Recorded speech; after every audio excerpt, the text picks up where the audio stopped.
Welcome to the full course tutorial on how to discover your disability superpower.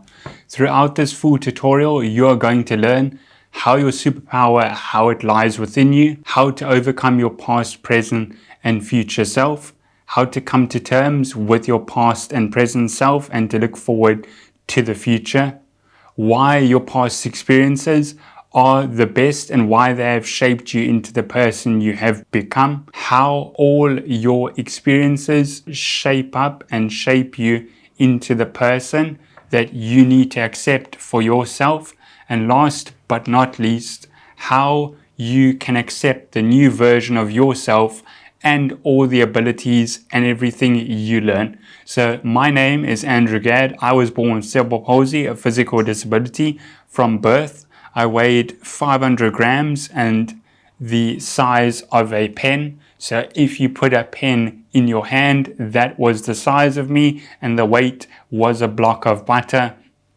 And that is the complete truth. So how am I qualified to teach you this? I was born with a physical condition, and everything I'm going to teach you in this tutorial, it is lived experience from me to you. There is no fluff, it is straight talking, and that is it at the end of the day. These are my thoughts, my experiences, and my opinions, and that is going to help you on your journey. Make sure to save this video, make sure to watch it for later.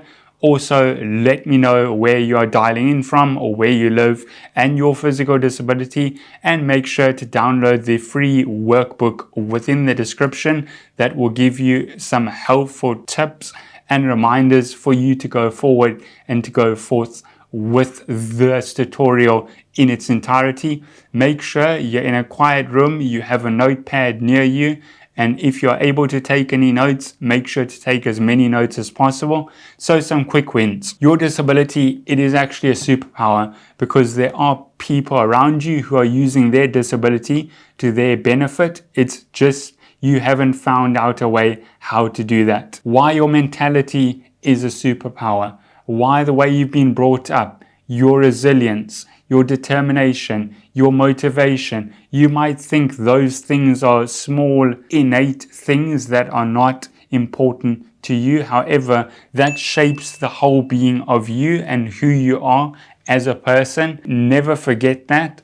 And remember that those things are so important for who you are at this moment in time as you go through your journey of discovering yourself and why your disability, it might not feel like it, but it is a superpower at the end of the day. But the thing is, all this can take time. It can take years. It can take a lot of strife. It can take a lot of strain. It can take causing you a lot of upset. However, make sure to watch this video from start to finish. Therefore, you will be able at the end of this video to not only have the knowledge, but the thoughts and the processes in how to implement all the teachings within this full course tutorial. And make sure to stay to the end and let me know your thoughts afterwards. But enough of that, and let's go on to the first section of this in how your power lies within you. So let's get into the second part of this, and that is how your disability, how your superpower, it lies within all of you. I know that might seem like a contradictory statement. However, I believe that, and I believe it's not only a superpower that lies in the needs of people who have a physical disability, but those who have neurodivergent needs. And where does that all come and stem from? So it stems from your self-belief. Now, what is your self-belief? Your self-belief is how you believe about yourself in three aspects of your core as a person. So yourself mentally, emotionally, and physically. And that stems from a plethora of things all around you. So how have you been brought up, or how have you grown up in your current environment? Has that environment been one of nurture, or one that has been of struggle and strife? And that alludes to the adversity you have had to overcome. Whether we like it or not, this world that we have been born into has not been created for us. Now, that is not to say that we need to get down and depressive. It just means that our pathway or our runway, if you were thinking of an aeroplane, is slightly more difficult compared to that of a person who is able-bodied, in the fact that they might be able to move themselves in a way that you cannot move yourself. It does not mean that you're not mentally able or emotionally able, speaking just from the physical side of things. Now, a flip side to that is your mindset as well. So your mindset is, how do you believe in yourself, or do you have a high standing of yourself, or is that toned down due to the environment you were brought up in and how you were grown up? And those things can manifest in the fact of, were your parents, were they supportive? Were your grandparents supportive of you? Your friend groups and your school, were they supportive of you? Or did everyone look down on you upon a downtrodden way, and therefore you have had to overcome adversity, but because of that, your mindset itself is not in the best shape or way possible for you to move forward? Now, your mindset, it can fluctuate, and that is absolutely fine, because we are all humans at the end of the day. And because of mindset, it's how you look out onto the world and not how the world, it looks onto you. So you interpret the world as you want to see it and not how it actually is. So the mindset part of self-belief is critical, but it's not the only thing. And that mindset, it's the emotional side, obviously the psychological and the physical as well.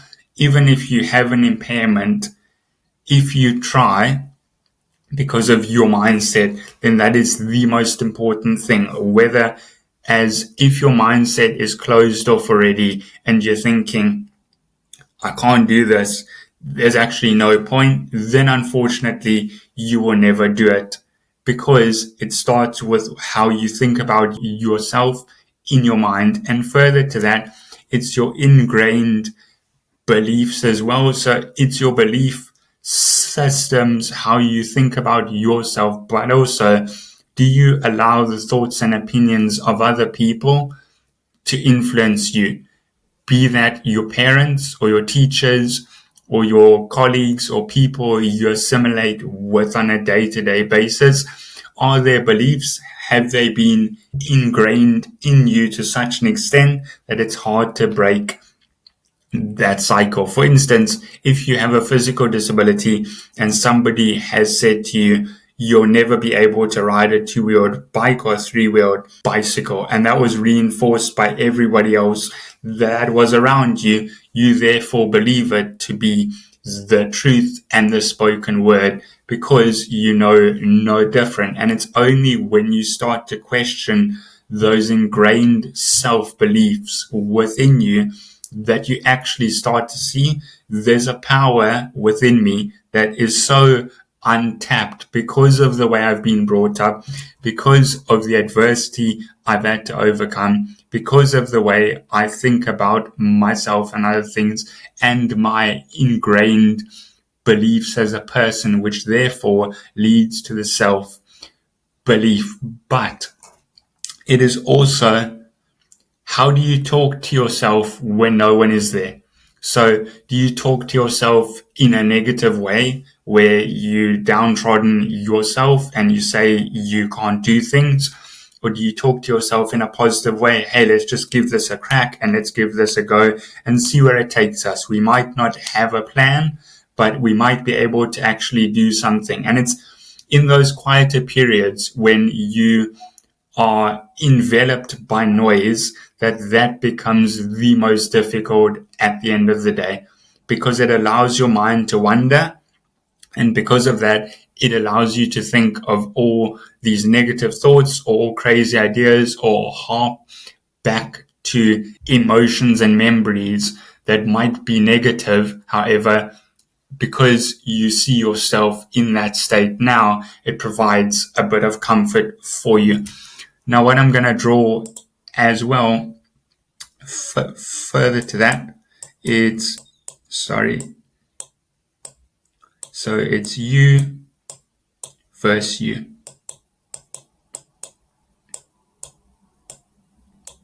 And what I mean by that, the you versus you, is it's yourself now in the present day versus yourself in the future. And that is extremely important because there's actually three versions of you throughout your life. There's the 8-year-old version of you with all your dreams and your aspirations and everything you wanted to achieve. Believe it or not, I wanted to become a fireman and a scientist. Needless to say, that is not my career at the moment. However, it doesn't mean it cannot happen in future. So there's the 8-year-old version of you. So when you hopefully reach the end of your life, again, nothing is guaranteed. However, let's just say the 8-year-old version of you. And then there's present day, and you're at a crossroads at this moment in time, because do you carry on as you are in the present day with the negativity of your ingrained beliefs that is scary to break, your mindset that might not be the strongest for yourself, the adversity you have had to overcome, which has impacted these two, plus the way you speak about yourself, that all makes up your self-belief, and it's you versus you now. So what I would say is the 8-year-old version of you. It's really important to achieve those goals or those aspirations or those ideas you had, because that was the version of you that was still being molded into how you are today. And therefore, you could say it is the purest version of you. And it would be detrimental to yourself to look back because of your self-belief that might not be in the best place possible now when you're 80, and to think, wow, I didn't really take my chances, and therefore, why didn't I do what I needed to do? And it's through realizing within yourself your superpower that literally lies within you, that is dormant and that is ready to be awakened, that is the most crucial and critical thing. Now, it takes time. It takes breaking down your barriers. It takes changing your mindset. It takes accepting your adversity. It takes how you speak to yourself and how you think about yourself as well. Another string to this bow I want to add, and we're going to draw it here, is I want to speak about the thought of how you talk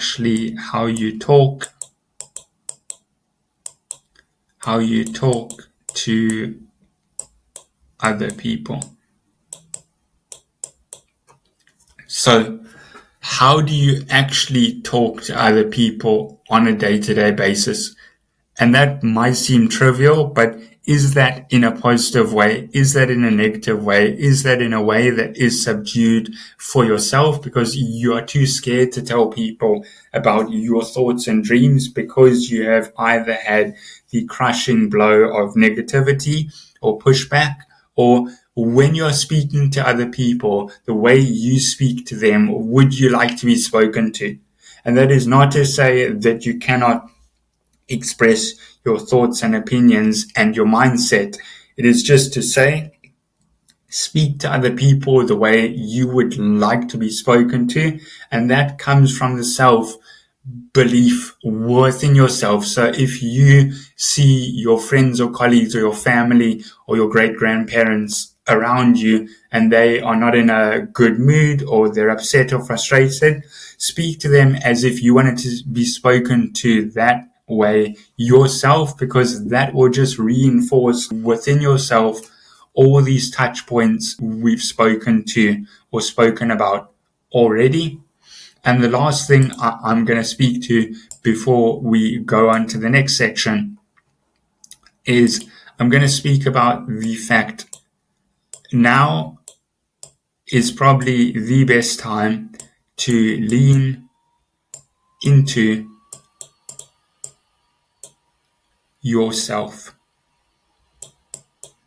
So now is the best time to lean into yourself. And what I mean by that, there's no better time than the present to either lean into yourself or to become the version of the person you want to become.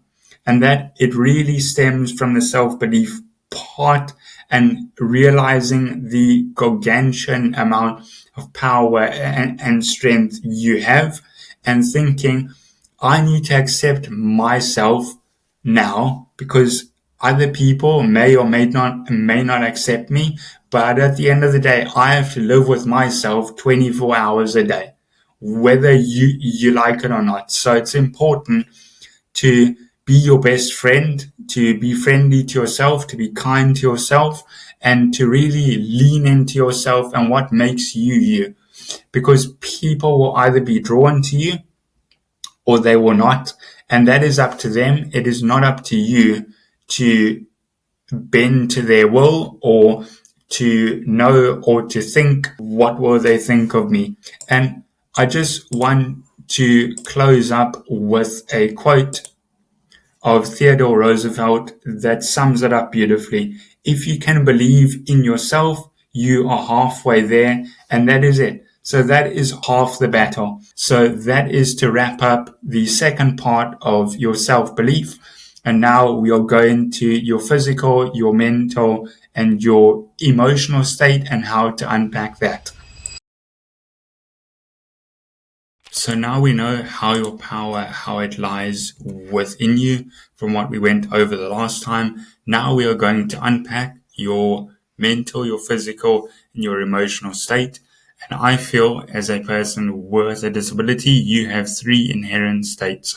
So the physical side of you with how you conduct yourself on a physical basis, the emotional state of your being. So how you think about yourself, your thoughts and feelings, your mental well-being, and all those emotions that are packaged up within you. And then the mental side of that. So mentally, do you have any grit or determination, or do you think that the world is against you? And we are going to unpack that a little bit further now in this section and today.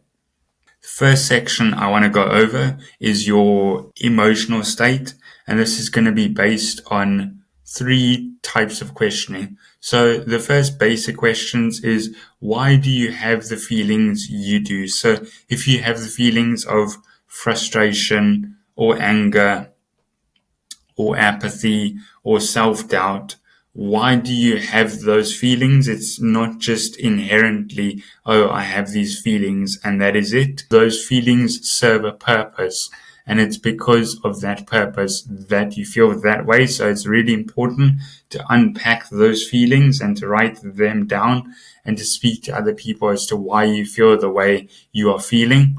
The second question to that, to unpack your emotions on a basic level, is, are these feelings wrong? Now, feelings, they can be right or wrong. It's only on your interpretation of yourself at the end of the day. But if you feel that the feelings you're experiencing are wrong, then it might be something to do with how you interpret those feelings or triggers from your younger years that are enabling you to feel that these feelings are wrong. For instance, if you feel frustrated with your current self or being, then that is something that is leading to a deeper level of you need to understand yourself and your emotional state at the end of the day. And there's nothing wrong with unpacking that. And that leads to the second set of questions where we're going to delve into. So why are some feelings stronger than others?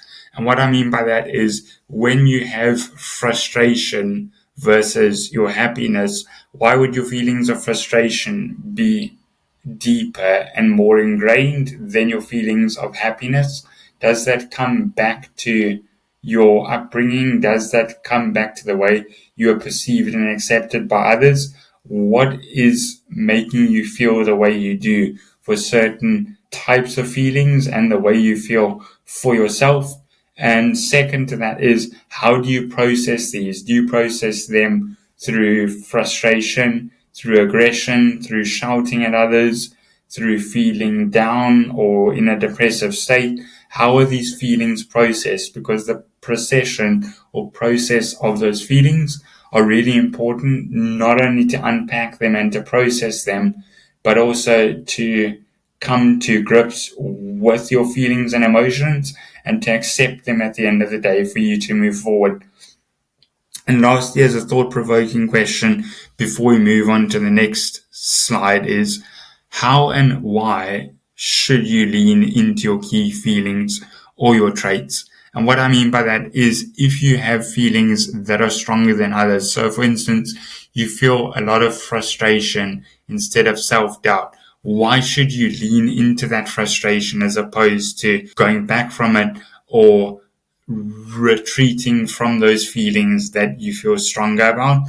And the reason I say that is because when we lean into certain types of feelings, so that might be determination or excitement or anxiety or determination or depression, they might not be good or bad feelings as such. But if we lean into those key feelings we are feeling more than others, it will tell us a lot about ourselves and how we can unpack ourselves further to a state of acceptance, and therefore from acceptance to moving forward. Now, second to that is your mental state. Unpacking your mental state, it's really complex. So again, we're going to go through a set of questions here, and not to bore you, it's a set of questions to make you think and to make you unpack all the facets of yourself. I get it. I've grown up with a disability. I'm 27. I've experienced all these things a multitude of times. So the more I can help you to unpack your feelings at an early age, the better it will be for you to move forward with yourself, your life, and your existence to have a more prosperous outlook on life itself. So with that in mind, the basic questions to unpack your mental state. So why do you think the way you do? This might seem simple and underrated, but the way you think, it's determined upon your environment, the people you hang around with, and how you socialize with them. And if you have feelings of, am I strange for thinking the way I do? For instance, if you question all authority or you question everything and you ask a lot of questions, that is not a strange feeling to have or a mental state of mind. That is completely normal. And I feel for myself as a disabled person, those things or thinking you're strange or weird, it's just because nobody else around you is with you to make you compare yourself to them or to touch base and to think, I'm not actually the odd one out, I'm just around the wrong set of people. And further to that is, are your thoughts, are they a valid perception of who you are? So for instance, if you think about yourself in a negative light of, I can't do anything, I'm useless, and nobody will help me, then unfortunately your thoughts become your actions, which become your reality and your perception of yourself. It does not mean that you need to think of yourself in a grandstanding way or an emperor or an empress, but the way you perceive yourself, that leaks into your confidence for yourself, how outgoing you are, and how, from a mental state of mind, how you think about yourself when looking at yourself from the perspective of other people. And second to that, are you in control of your own thoughts, or are your thoughts controlling you? So a prime example of this is, when you're hungry, is your stomach controlling you and saying we need to eat anything and everything? Or are you thinking, okay, I'm hungry, what do I actually need to eat that will satisfy me not only in this present moment, but in future? So in an hour, 2-3 hours time, instead of it being the other way around, where you are controlled by your thoughts and you do not control the thoughts that you therefore create. And lastly, I wanted to touch upon this, and it's very important, that what is unresolved in your life? I appreciate this is difficult to unpack, and I would suggest to write these prompts down and then to unpack these either with somebody you trust or a therapist or a medical professional to get you over that anxiety of opening yourself up in the fear of being hurt. I fully understand it. It's taken me a long, long time to get to where I am now. But with that being said, what is unresolved in your life? So your memories are being brought up. Are they bad or painful? Your experiences, are they negative or positive, or in between or subpar? Or are they experiences of being held back by others? The social norms, did you feel the social pressure or the social norms to conform to certain things when you yourself knew that you needed the extra support that might needed to be in place for you to prosper? Your parents. Now, I appreciate we cannot choose our family, but your parents, is there something there that is unresolved, that you feel a sense of frustration or resentment towards your parents compared to how you grew up, compared to how you are now, because of the way they might have brought you up, either to safeguard you or to keep you safe from outside forces that they thought were dangerous to you and for you? And lastly, the expectations of yourself. When you were growing up, or if you are still growing up, how have those expectations preceded your life, in the fact of, did nobody expect anything from you? Were the standards or the expectations extremely low because people thought you would never amount to much? What are those expectations that you now know, or you may know as false or lies, but you're still holding on to hold on to something from the memories from your past? And lastly, it's your physical state.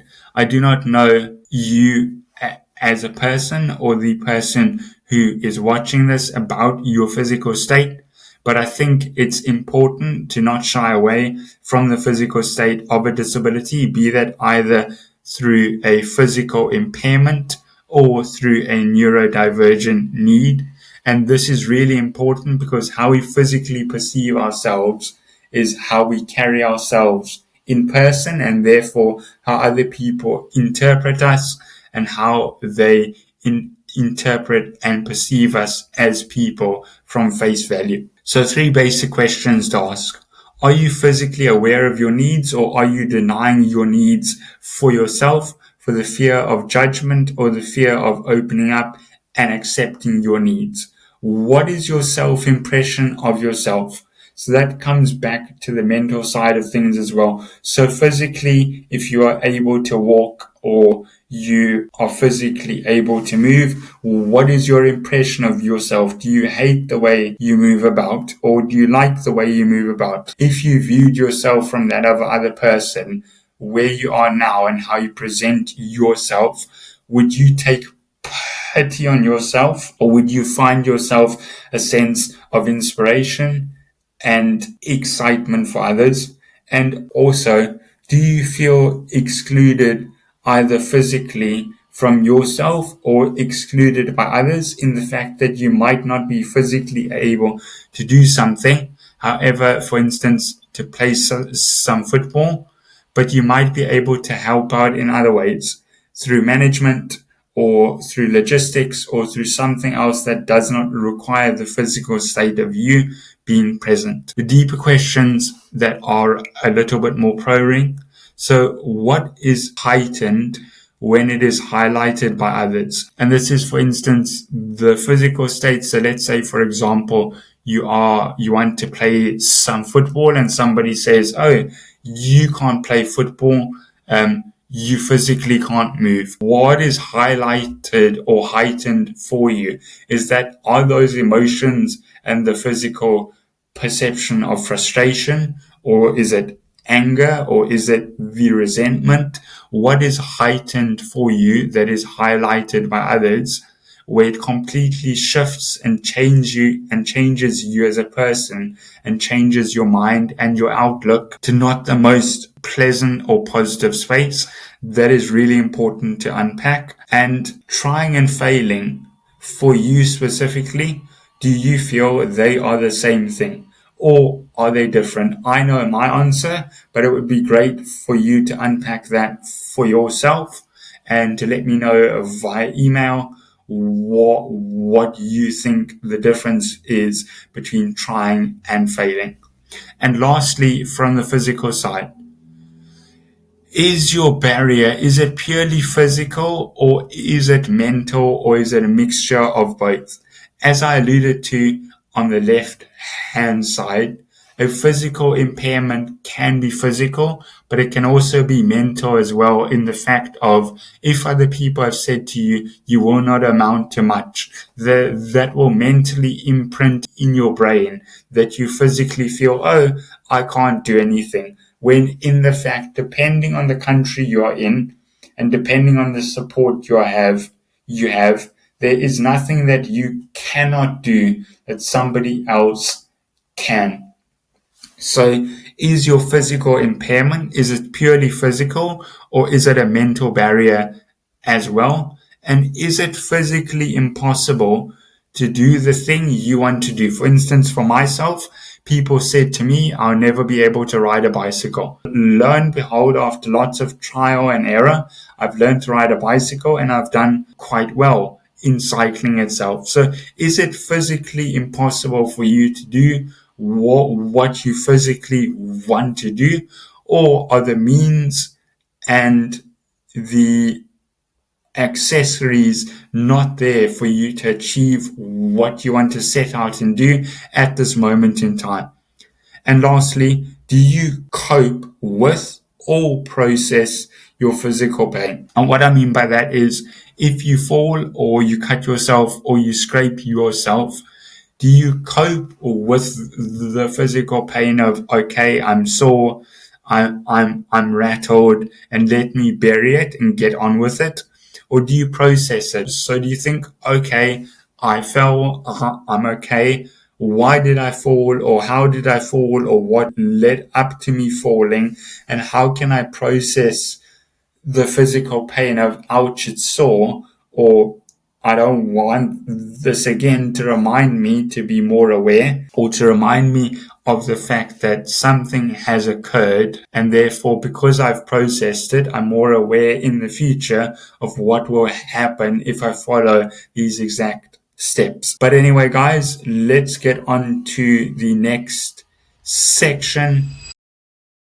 Welcome to the fourth part in this installment of your full YouTube tutorial on how to discover your disability superpower. Now I'm going to be taking you through this whiteboard in how to unpack your past experiences, so the emotional, the physical, and the mental side of your past experiences.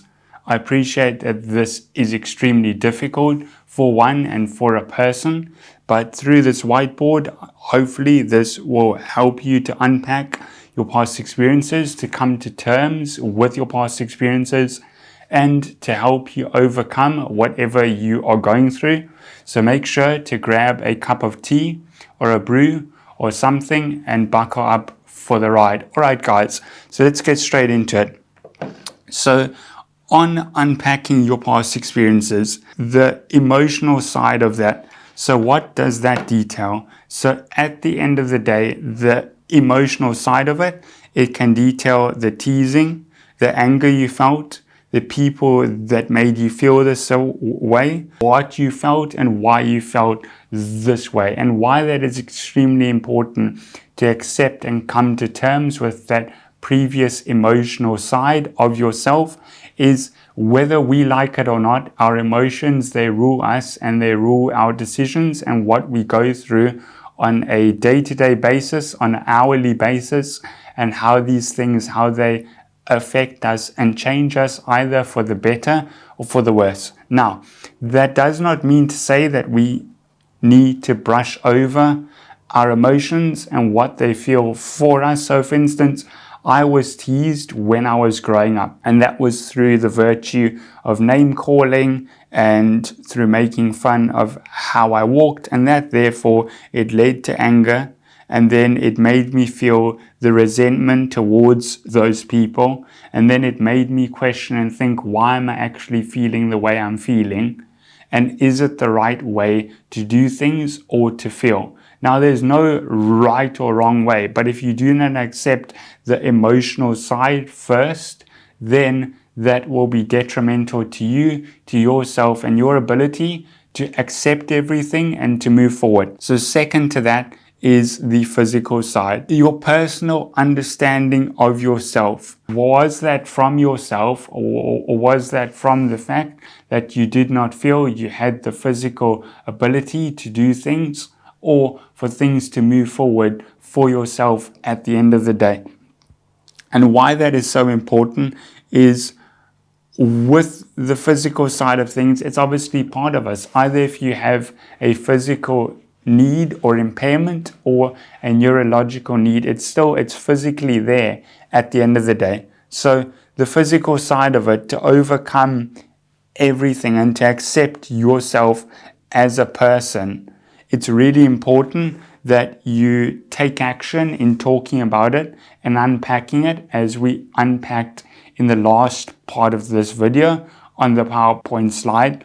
But what I wanted to allude to with this is not only to reinforce it, but to express it in such a way that you have three versions of yourself. You have your past self, your present self, and your future self.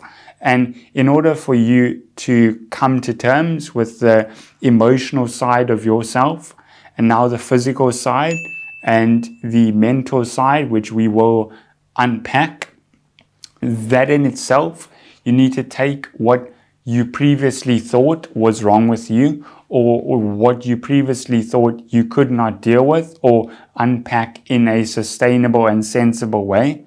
Bring that forward to the present day. And therefore, through unpacking it and through really delving deep within yourself and your own ability, then you can achieve things. And that future self will thank you in spades and bucket loads. It's happened to me, for instance, with my cycling. I've won a copious amount of medals. I've won a lot of achievements. I've improved myself, be it physically and mentally and emotionally, because I latched onto something that I was slightly good at the time, and I ran with it. And that is the most important thing, to bring forward those two versions of yourself and into the future. And that acceptance and moving forward is the only way that you will move forward. I appreciate it's difficult. I know it's raw. I know it's upsetting. I know for myself what it feels like to unpack all those things and to really to come to terms with it and accept it and break down the barriers and the walls that you have put up around yourself in your mind and your heart as well. I get it. I understand it. You don't need to explain it. I fully understand. Now with that, the last part of it is the mental side. Your feelings of anger, of the hopelessness, of the societal expectations, of your happiness. What things are you holding back? So your anger, do you have a deep sense of anger or frustration because you could not do the things either physically or emotionally or mentally that your colleagues or peers did, and therefore you felt like an outcast and almost like a leper in a penal colony? Or did you feel a sense of the helplessness when others around you, when they were doing things that you knew you were physically not able to do at that moment in time because you did not understand your needs to the best of your abilities? I don't know where you are in your life or in your situation at this moment in time, but what I do know is through you, through taking action, through watching this video, and through being here at this moment in time, not only are you serious about achieving your future self, but you yourself, you want to go through the journey that I have been through for myself. It is a difficult journey, but it is worth it. I can promise you that now for yourself. The societal expectations. Did society place expectations or the lack of expectations on you for yourself? Oh, you'll never amount to anything. You won't achieve anything at college. You won't learn to ride a bike, or you won't achieve your exams or grades, or be mentally stable, or be physically fit, because people around you, the bar that they set for you was so low that, oh, we'll be happy if they just exist and fit into society. And that will lead, or it might have led, to a sense of hopelessness and anger and frustration. And what action, as food for thought, did you do or did you not do in your past, and what are you doing in your present in order for your future self to thank you? Now, I appreciate we don't know if tomorrow will or won't come for us all, but what we can do today is we can control the controllables, and we must accept what happened in the past because we cannot change it and go back. And it's through that acceptance and getting over that proverbial hill that will suit us and enable us to the best of our abilities to do what we need to do, not only now, but in future, and what our future self will thank us for. But guys, I will join you in the next section, and yeah, keep on watching. All right, guys. We're going to talk about now how to use your inner power for your own good. And this is your self-beliefs, it's your self-growth, it's what growth means to you, it's leaning into growth in times of adversity, it is accepting failure as a path to growth. We'll also be speaking about how we can lean into ourselves and ignore the noise around us. So let's get into that. So how do you actually use your inner power for your own good? Well, the first thing is you have to overcome your fear and your thought of everybody else. They judge me. They judge what I'm thinking about. They judge my feelings. They judge anything and everything about me. And they judge me based on my disability and not me as a person. And that is one of the most catastrophic things to be judged upon, is for other people to put you in a box and to not judge you based upon who you are, but to put you in a box and base you on a label. Now, your self-beliefs, how you can use that to your advantage, how you think about yourself, it determines your actions, and therefore your actions determine your outcomes. So if you have a negative way of believing in yourself, or the self-belief within yourself, that will transact into negative actions and then into negative outcomes. So the first thing to do, have an audit.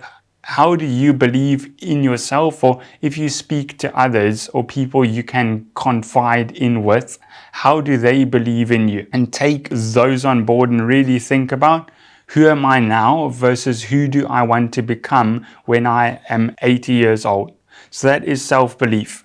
The second thing is why your growth, it matters, but not only fast growth, but slow growth. Now, fast growth, it might be the fact of that things that occur to you quickly. So as you're going along this journey and unpacking your past self, that fast growth, it might be a quick change in how you see yourself on a day-to-day basis, or how you materialize your thoughts into actions. And that will lead you to a certain extent or type of growth, but it will not lead you to long sustained growth. And the long sustained growth, it is often slow and it is uncomfortable, and it's breaking down the current version of yourself and rebuilding yourself now, so that the future version of yourself, you can look back upon at this moment in time and be proud of that version of yourself and the action you took today to break yourself down and to rebuild yourself. Now, why does it matter as well that when you fail, your failure is actually a sign of growth? Often in society, we've been taught that failure, it's a bad thing and it's not a good thing for us to lean into or to embrace.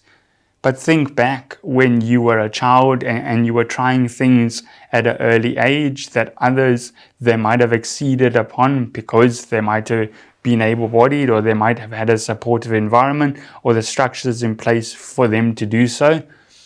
All those failures that you occurred and you subsequently overcame because you are are present here today. Embrace all of those and never forget what you thought was difficult then, you think is easy now. And it's only through learning, through doing the wrong thing, as society says, that you will improve. And it's through failing as fast as possible, but not failing and never learning. As the saying goes, fail once, shame on me, but fail twice and shame on you, because it's important to fail, but then to learn from your failures, and all those failures and learning, they stack up and you bypass not only others, but you yourself learn quicker the more you fail. The next thing to that I want to allude to is how you can use your power for good, your disability as it's a superpower,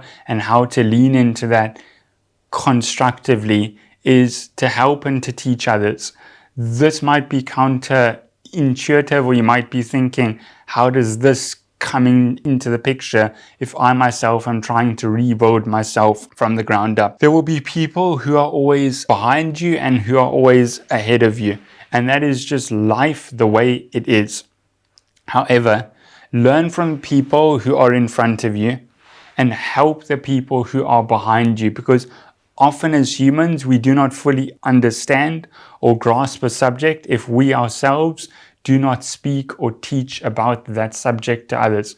It's just the way our brain it works, and it's just the psychology of the human mind. So help other people to discover their real powers, their thoughts, their needs, what intrigues them, what sets them on fire, because that is the most important, not only for you becoming a leader for yourself, but through helping others, you can contextualize for yourself your current understanding of you and your future understanding of you and who you want to become for yourself, not for anybody others, or not for other people, but solely and strictly for yourself, for your being.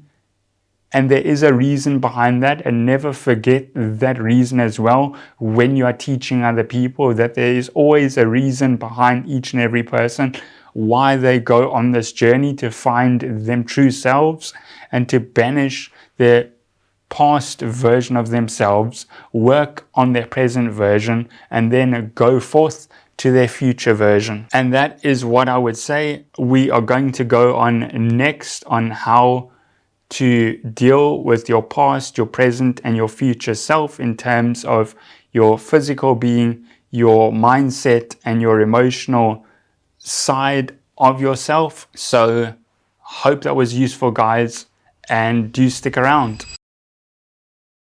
Now that you know how to find your inner peace within yourself and how to overcome your past experiences, now we are going to look at how to accept the past, the present, and the future you. And next, after this, we are going to look at how to accept the new you. So without any further ado, how to unpack the past, the present, and the future you. So let's start off with the past and the feelings I'm going to describe. These are completely normal for one to have, and there is not a stigma around them, and there is nothing wrong with them. So the past feelings you might have had, or you might still have in the present for yourself. You might feel nervous about your condition or your disability and your road ahead and how that is going to affect you. You might feel unsure about yourself, like, where do I fit in? Do I fit in at all?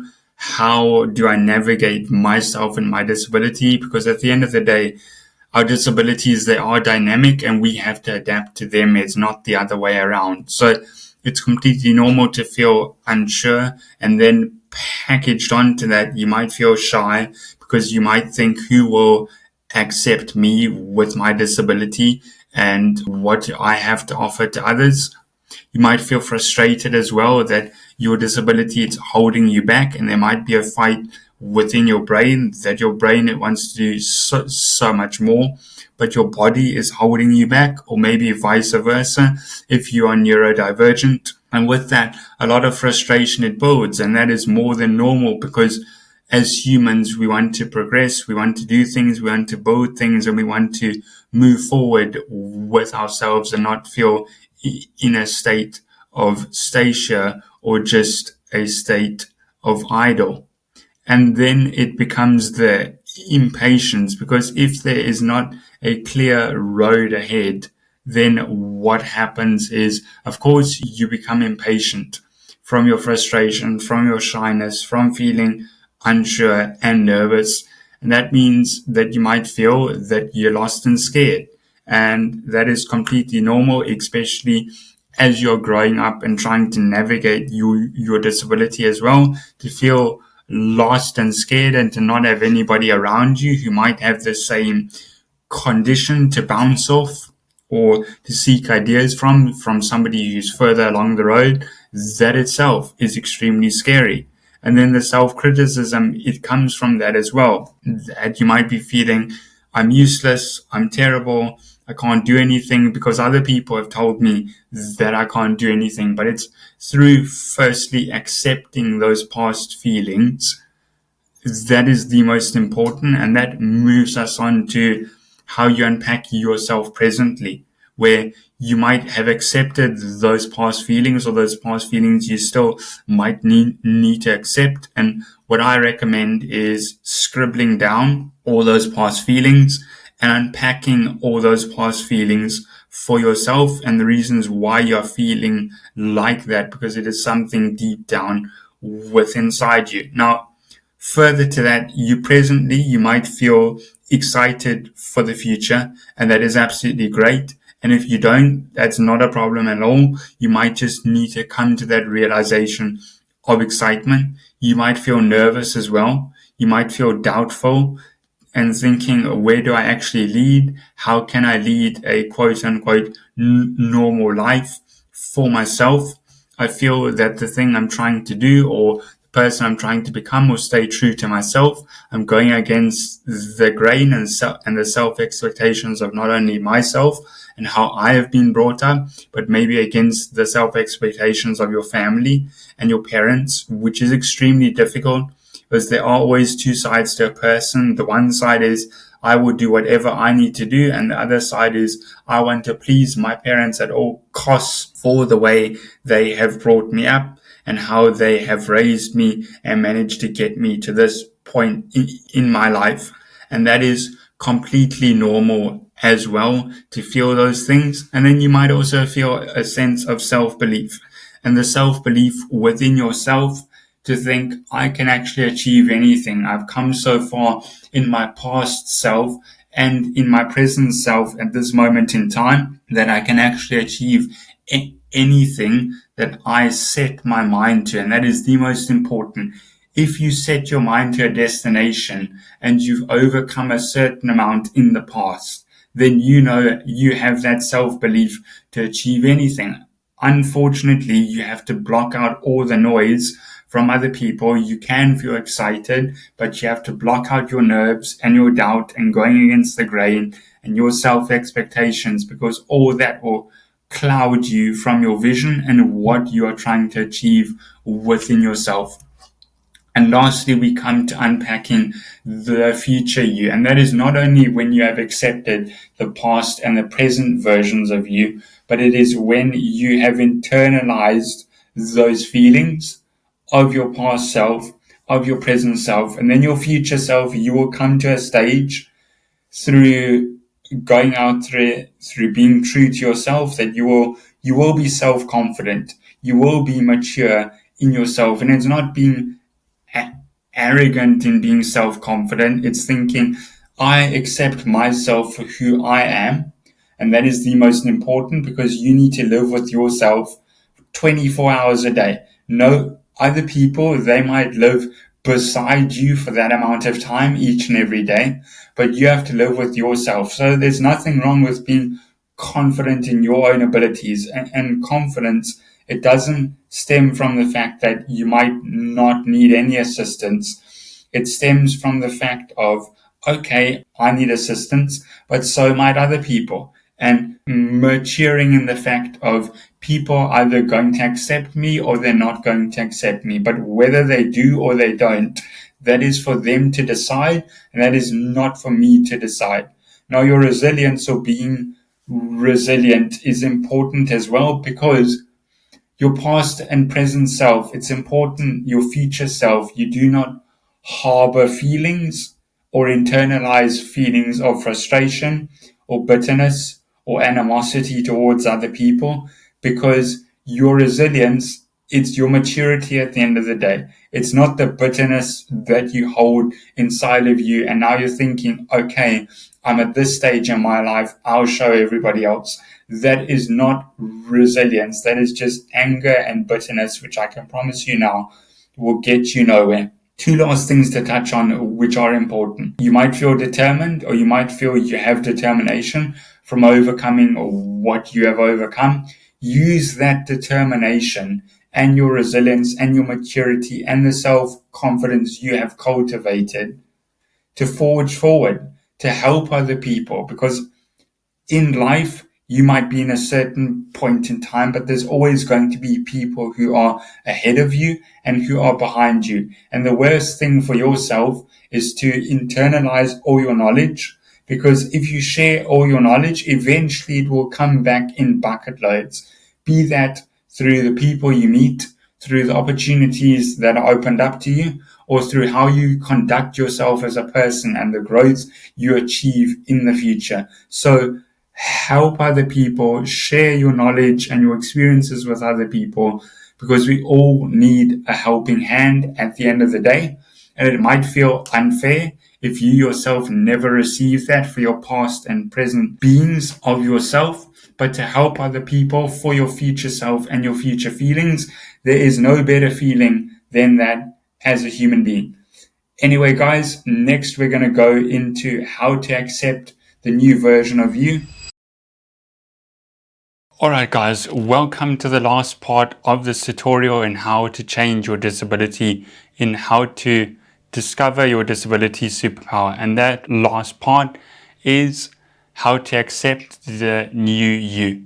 As we have discussed throughout this tutorial, you have gone from how to discover your superpower to confronting your past self, your past experiences, your past beliefs, unpacking all of that, to your present day and your future self and how to take that forward. And the last part of that is, through this journey, you now need to accept your new self and the new you for who you either have become or who you are becoming as a result of this training. With that in mind, the first thing you need to do, lean into your new self. And leaning into your new self, it's not a form of arrogance. You have changed for a reason and you have broken down the previous version of yourself, however painful or frustrating or soul-searching that might have been.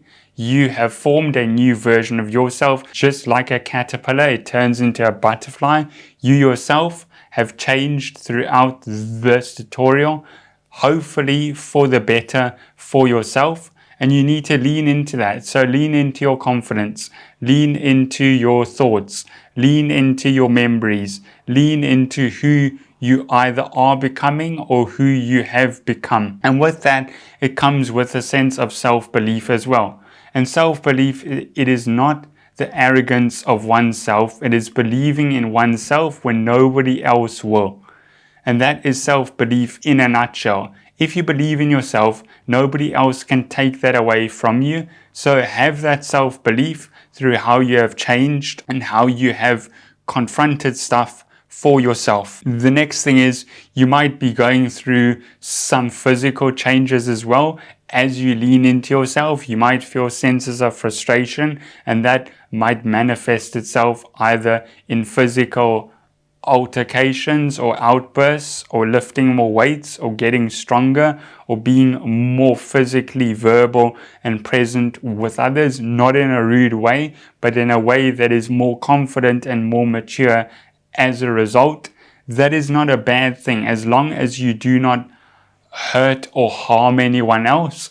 Lean into the physical changes that either have occurred or that will be occurring as you become proud of the new person you have become and as you accept your new self. It's not a sprint or a race. It's a journey to break down your previous being and accepting your new self and your newfound abilities, your memories, your emotions, the way you think, the way you carry yourself. All of that, it needs to be accepted, and it takes time. The next thing is, with your newfound self, learn to control your ambition.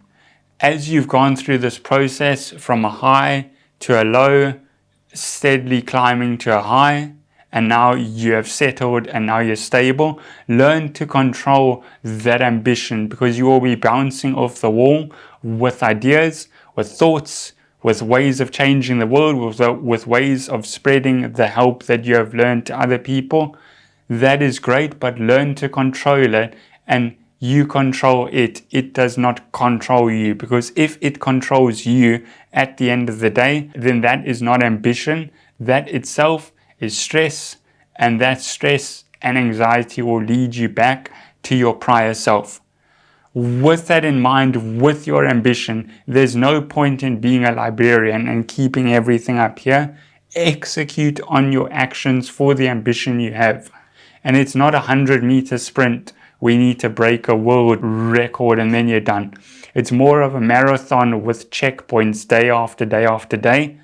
And with that, create a to-do list, create a planner, create something that has enough flexibility within it that you yourself know, even if you're sick or you're feeling low or you're feeling tired or frustrated, you can execute on you and what you need to do and keep accountable and have the confidence to yourself at the end of the day, because you can only execute on yourself and what you need to do. It is important to help other people discover themselves and to advocate for yourself on behalf of other people.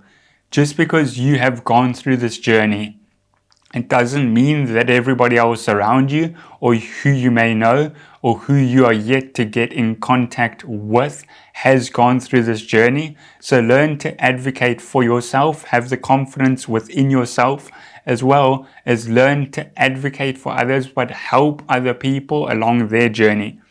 As the saying goes, you only know your material as well as you can teach it. Or if you help others, you help yourself along the way, due to knowing already the experiences and the pathways and the processes that you have had to overcome throughout this whole tutorial and journey itself. And I want to leave you with a few words that if you ever need help or assistance, do reach out to me and do let me know how you are getting on, how you are managing and manifesting yourself. Do let me know if I have missed anything from this at all, and do let me know in the comments as well if you would like me to do a part 2 on this. If you have any other thoughts or ideas or comments on this video, it would be greatly appreciated, and I wish you all the best now and in future. And I have no doubt that you that is watching this, you have come across this for a reason, and you will make the best of it because you have got this far. Stay strong, stay true to yourself, stay kind, stay true to your parents, but most of all, learn to help other people, to help yourself. All right, guys, I hope to see you in a part 2 or another video. Thanks as always for watching, for coming along for the ride and for the journey, and I will see you later. Cheers, guys. Bye.